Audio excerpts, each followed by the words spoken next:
Let's talk about jungle in Season 3, patch 3.5. Jungle is in a very problematic place. Even when having a massive lead in kills, you'll often find yourself behind your team. At the same time, you have to share an insane amount of waves, even more than in Season 2. This is not a rant, this is an analysis. What led to this? What can be done about it? First, we have the speed buff. It used to give 20% movement speed, and various earlier and temporary versions also had attack speed. Now the buff is completely removed. Bumba's Mask is the only non-support starter item that provides you with no additional fighting power against other players. Even Mark of the Vanguard is better in that regard, as it lowers the damage you take from other players. This leads to the junglers having some of the lowest benefits from early items and the non-existent buffs. In a recent patch, we also saw the removal of the second boar on a solo lane. This means the total XP value in jungle is now 1319 XP and 564 gold. That is if you clear all 3 fire elementals. The XP loss compared to Season 2, if you cleared the whole jungle, is 157 XP. In return, you gain an extra 48 gold when clearing the whole jungle once. However, if you don't manage to clear the elementals, the XP loss is a whooping 247 XP. And in return, you gain an amazing amount of 3 extra gold. Notice that if you cleared the whole jungle in Season 2, you inevitably got the speed buff, meaning you rotated faster, meaning you probably had those 3 extra gold just from the faster rotations anyways. The boars do have shorter spawn times than the buff camp used to in Season 2. However, this is almost never relevant. Jungle is hardly ever fully cleared because you usually have to rotate somewhere in between. And you almost never have full participation on all the boar kills, as solo or duo will clear them on their own when you as the jungler are not there. What's much more important is the value of a single camp that you can clear between waves and so on. The Season 3 buff camps have 19 XP less and 29 gold more. This may at first lead to the impression that there's more gold in the jungle because these are cleared quite frequently. You may get the feeling that you get more gold overall. It's not true, it's just the buff camps that have a little more. The XP, on the other hand, would be much more important, as gold is usually sufficient, especially with the cheaper actives.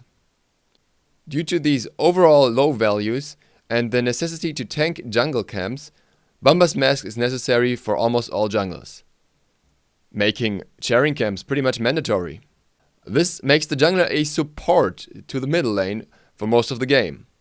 I just yesterday noticed that I can reliably call enemy missing middle to announce the enemy jungler rotations, given how often you find the enemy jungler in mid. Jungle also promotes item-dependent junglers, especially Kali and Ao Kuang, which are therefore top-tier junglers and, ironically, were among the gods buffed in Season 3. Nemesis would probably be good as well if it wasn't for the fact that she's countered by Sprint and Winged Blade.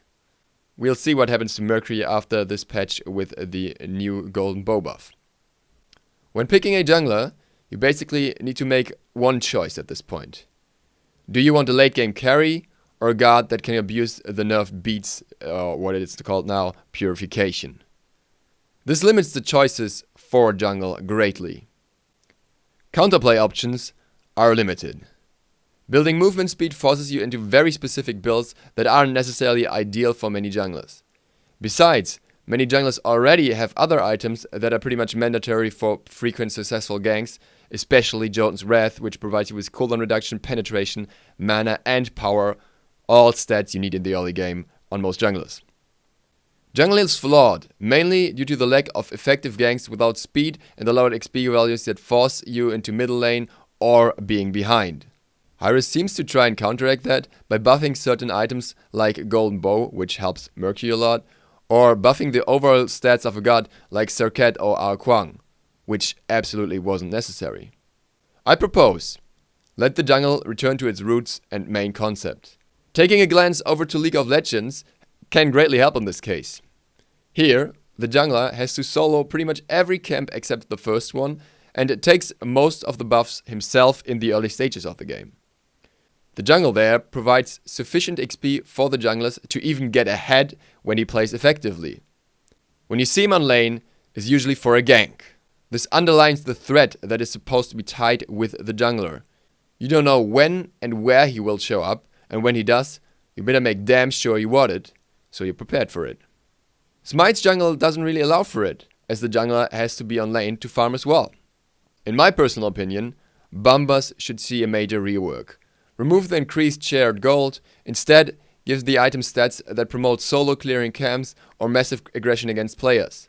In the same sense, the item itself could get a small speed buff of some sort, for example after clearing a camp. Additional jungle items or maybe different stages of Bombas, as this is the case in League of Legends, could also help promoting different jungle play styles. There are obviously many other options that could be chosen as well. However, it is important that whatever buff jungle gets shouldn't have a major impact for other roles, especially mid lane. So, for example, a massive XP buff to mid harpies would be far from ideal, as it would buff the mid laner as well. Another option that in my eyes still makes sense is moving the blue buff onto the fire elementals and putting the speed buff back into the place where the blue is now. That way, solo lane would have to contest in multiple places with no additional benefits compared to now, allowing for much more active gameplay. At the same time, the jungler would be able to keep up much better. My appeal as a whole is, bring the junglers out of the mid lane and back into the jungle. #junglers back to jungle. Thank you for watching. Duke Sloth out.